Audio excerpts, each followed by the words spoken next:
بسم اللہ الرحمن الرحیم۔ امام بزار رحمہ اللہ تعالیٰ اپنی سنن میں اس حدیث کو نقل کرتے ہیں۔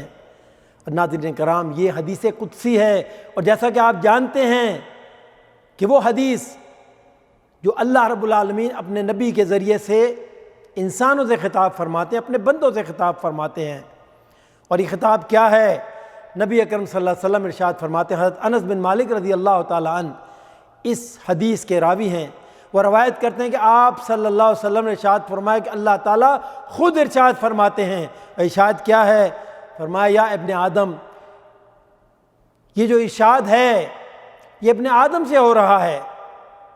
ابن آدم کو مخاطب کر کے اللہ تعالیٰ ارشاد فرما رہے، یا ابن آدم، اے آدم کے بیٹے، واحدۃ لی، ایک بات میرے لیے ہے، وواحدۃ لک، اور ایک بات تیرے لیے ہے، وواحدۃ فیما بینی و بینک، اے آدم کے بیٹے ایک تیسری بات بھی ہے جو تیرے اور میرے درمیان جڑی ہوئی ہے، اکٹھی ہے، مشترک ہے۔ فاما التی لی، اے آدم کے بیٹے وہ بات کیا ہے جو میرے لیے ہے؟ فرمایا فاعبدنی ولا تشرک بی شیئا، وہ بات یہ ہے کہ خالصتاً میری عبادت کر اور میری عبادت میں کسی اور کو میرا ہمسر، ساجی، شریک، پارٹنر نہ ٹھہرا۔ فاعبدنی ولا تشرک بی شیئا، خالصتاً میری عبادت کر اور میرے ساتھ کسی کو میرا ہمسر نہ ٹھہرا۔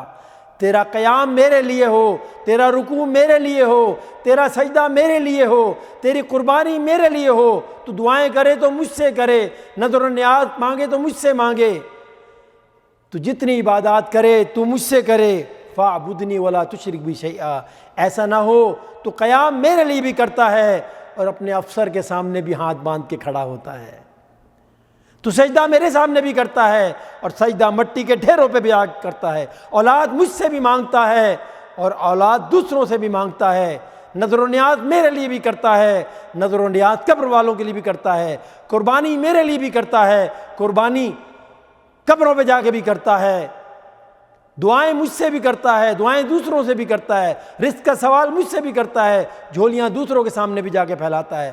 فاعبدنی ولا تشرک بی شیئا، خالصتاً میری عبادت کر اور میری عبادت میں کسی اور کو میرا شریک، ہمسر، ساجی نہ ٹھہرا۔ وَأَمَّا الَّتِي لَكَ، اے آدم کے بیٹے وہ دوسری بات کیا ہے جو تیرے لیے ہے؟ فرمایا فَبِمَا عَمَلْتَ مِنْ شَيْءٍ أَوْ مِنْ عَمَلٍ فَأَوْفَيْتَكَ، دوسری بات یہ ہے جو تیرے لیے ہے، تو جو بھی عمل کرے گا، چھوٹے سے چھوٹا عمل کرے گا، فَمَنْ يَعْمَلْ مِثْقَالَ ذَرَّةٍ خَيْرًا يَرَهُ، رائی کے دانے کے برابر بھی عمل کرے گا، کل قیامت کے دن تجھے دکھا بھی دوں گا اور اس کا بدلہ بھی تجھے دے دوں گا۔ وَأَمَّا الَّتِي فِيمَا بَيْنِي وَبَيْنَكَ، آدم کے بیٹے وہ تیسری بات کیا ہے جو تیرے اور میرے درمیان مشترک ہے، جڑی ہوئی ہے، اکٹھی ہے، سانجھی ہے؟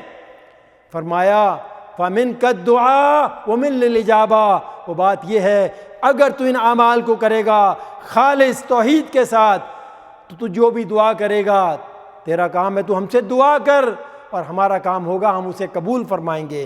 اور ساتھیوں ایک بات اچھی طرح سمجھ لیں، یہ صرف دعا کا معاملہ نہیں ہے، بلکہ جتنی بھی عبادات ہیں اللہ کے لیے خالص ہو کے کریں گے اللہ تعالیٰ انہیں قبول فرمائیں گے، جیسا کہ قرآن کریم میں ارشاد ہے کہ تیری نمازیں ان الصلاتی و نسکی و محیای و مماتی للہ رب العالمین، تیری تمام تر جتنی بھی عبادات ہیں اگر اللہ کے لیے ہیں تو اللہ انہیں قبول فرمائے گا، خالصتاً اللہ کے لیے کرو۔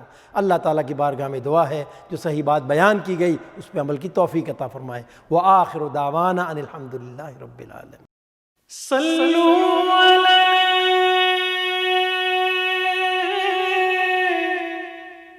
وآلہ